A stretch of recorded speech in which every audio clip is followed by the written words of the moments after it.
سلام دوستان عزیز، من سهیل شهبازی هستم. لطفا کانال من را در یوتیوب سابسکرایب کنید و لایک کنید. کارت ها اومدم امروز نشون بدم. کارت 96 با آمریکا ریوالدو، کارت 86 کریستیانو رونالدو، کارت پرایم کریستیانو رونالدو، کارت 80 فرانکسیه، کارت بازم 80 بازیکن چلسی کاسدو، کارت کلوب لیورپول.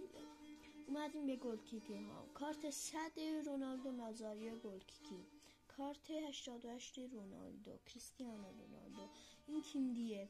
کارت 96 کارلوس پایول، 96 کیمدی، 94 اوورال گلکیکی دیوید بکام.